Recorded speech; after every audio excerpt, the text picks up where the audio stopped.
tocar esto, ¿no? Igual que para escribir un cuento o una novela tenemos muchas posibilidades, muchos puntos de vista, muchas maneras de encarar la historia. Esto se puede encarar también desde muchos lados.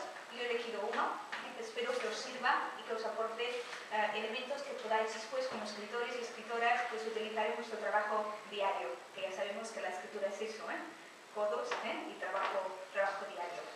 Bien, os voy a decir dos puntos que vamos como a tratar durante esta horita que tengo. Intentaré no pasar porque es una cierta tendencia. La escritura como proceso creativo. Este sería el primer punto. Escritura como proceso. Proceso, lo cual quiere decir diversos pasos. No escribir y pam, sino diversos pasos. La escritura es un proceso creativo y como tal tiene unas herramientas y como tal hay unas consideraciones previas que debemos tener en cuenta antes de ponernos a escribir. Este sería un primer punto. Consideraciones previas a lo que es un proceso de escritura, no un acto, sino un proceso, y herramientas para este proceso que en el caso del escritor, y avanzo, la escritora, serían pues la mente y el lenguaje. Nuestras dos herramientas, aquí y aquí, ¿no? ¿De acuerdo? Este sería el primer punto. El segundo punto que vamos a tocar es el punto de cómo pasamos de redactar correctamente, ya presuponiendo que hemos llegado ahí, ¿no?, a escribir literariamente. Porque redactar no es escribir. Y ese sería el segundo punto. Y por tanto tocaremos el aspecto de qué es lenguaje literario y de qué implica narrar. No explicar hechos, sino narrarlos. Poner los personajes en situación y los sentimientos de esos personajes en una situación concreta. Mostrarlos, darlos a conocer y a sentir. ¿De acuerdo? Estos serían los dos puntos. La escritura como proceso y sus herramientas y sus consideraciones previas. Y después el paso de la redacción a la escritura literaria. ¿De acuerdo? Vamos a empezar primero con el primer punto, las consideraciones previas. Yo quería deciros que cualquier escritor, de hecho, puede empezar escribiendo de pie, pero si empieza a escribir sentado en un taburete con tres patas bien clavadas en el suelo, va a hacerlo con más comodidad y con más solidez. Las tres patas del escritor, aquí en la escuela decimos que son, de un lado, la lengua, el dominio del código que ese escritor debe utilizar.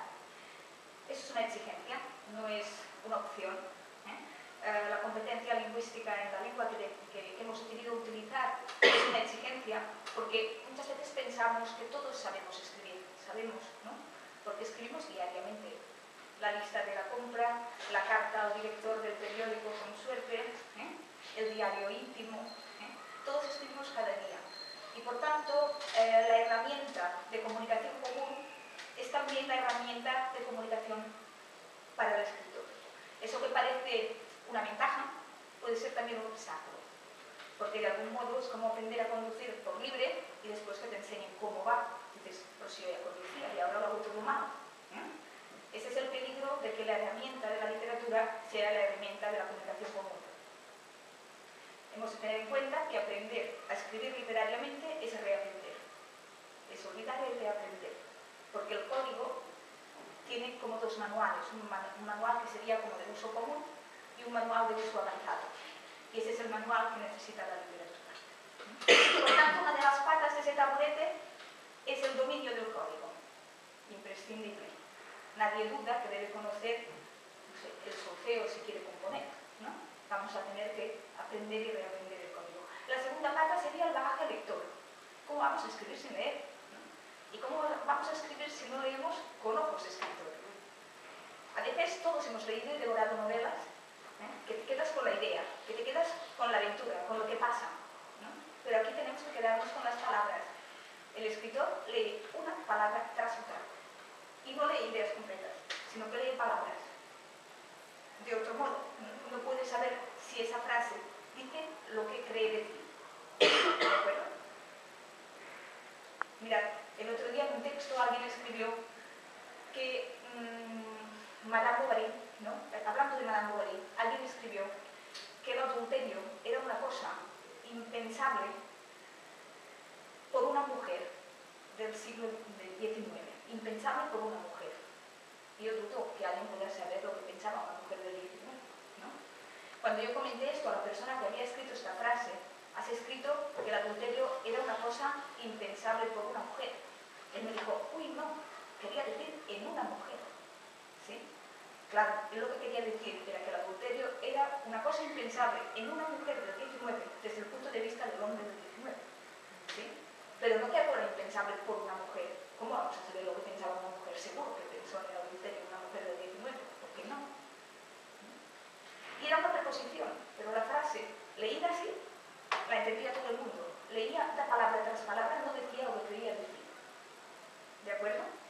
Para escribir necesitamos leer con esos ojos y saber si las cosas dicen lo que querían decir y aprender cómo se va montando ese escritor para conseguir sus objetivos y a ver si lo voy a poder y probarlo. Por tanto, dos patas: dominio de la lengua, del código, bagaje lector, leer con ojos escritor y finalmente técnica, que sería esa pata que nos va a dar la seguridad para saber cómo construir una historia, cómo construir un poema, cómo argumentar un relato. ¿De acuerdo? Bien. Estas serían las tres patas. Vamos a sentarnos ahí, vamos a estar más cómodos y vamos a escribir mejor. Otro aspecto así de consideración previa: la escritura como oficio, con herramientas. Por tanto, un oficio. Un oficio implica trabajo, implica esfuerzo, implica aprender constantemente, implica ambición por dominarlo. ¿Sí? La escritura como oficio. Bien, si el dominio de la lengua, la adquisición de las técnicas, el hábito lector y el hábito de escritura, es decir, práctica, práctica y práctica, están garantizados, hay quien dice que tendríamos el 90% de lo que necesitamos. ¿Sí? Hay quien ha dicho que el 90% de la escritura es esfuerzo y transpiración, es decir, trabajo, trabajo, trabajo. Voy a asegurar mi competencia lingüística, voy a asegurar mi bagaje lector, mis lecturas, voy a aprender técnicas. Además le voy a poner horas, hábito de escritura, horas y horas. Se aprende a escribir escribiendo. Y además le voy a poner ganas de leer las películas, leer las vidas, leer las novelas, leerlo todo. Vale, hasta aquí, si ponemos todo esto, dicen que ya hemos puesto el 90%. El otro 10%, el que queda ese pequeño tanto por ciento restante, quizás allí se deciden cosas, pero ese pequeño tanto por ciento es aquello que soy. Es aquello que no puede poner nadie más que yo. Es mi mirada, mi perspicacia, mi capacidad creativa, mi interpretación del mundo, mi mirada rara, mi originalidad. Aquello que podemos responder cuando alguien nos dice que todo ya está dicho. No, perdona, todo ya está dicho, no. Yo no he dicho nada sobre esto todavía. ¿De acuerdo? Ese es ese 10%. Genio, riesgo, emoción, estilo propio. El estilo es el individuo, es su mirada sobre el mundo, su interpretación. Bien, eso no se puede enseñar, pero se puede aprender. Ya os diré cómo. No se puede enseñar esa parte de genio, pero sí se puede aprender, porque está en nosotros. Bien, otra consideración. Ser escritor es ser doble, ser dos. Muchas veces os habréis encontrado con la página en blanco, allí imponiéndose, desafiante, y ese miedo, ¿no?, a que no sale nada, a que no sé qué pongo. Incluso alguien se habrá encontrado haber empezado con muchas ganas un relato y a la mitad no sabe cómo continuar. Digamos que parece que se han terminado las pilas y eso no tira. Bien, muchas veces eso ocurre porque intentamos ser dos a la vez. Y podemos ser dos, debemos ser dos, pero uno tras otro. Dicen que en todo escritor convive el artista intuitivo, el niño intuitivo, creativo, artista, y el artesano organizador, que sería el talento crítico. Ojalá que en todos los escritores convivan ambos. Que todos los escritores tengan ese artista intuitivo, niño, y ese talento crítico, que es el del adulto. Bien, ambos los necesitamos, porque la escritura es experimento, es juego, es novedad, pero también es un sistema lógico. Trabajamos con palabras, la sintaxis casi es matemática, necesitamos lógica. Pero no a la vez, ¿de acuerdo? Porque a la vez el adulto crítico mata la creatividad y no podremos crear cosas nuevas. Nos estaremos poniendo al hito del rato, el profesor diciendo, no, eso es una tontería, no, por ahí no vas, no, esta frase no me gusta, y entonces no podemos avanzar. Primero, sacar la historia, después volver a ella, ponerse el otro vestido, la americana, si queréis,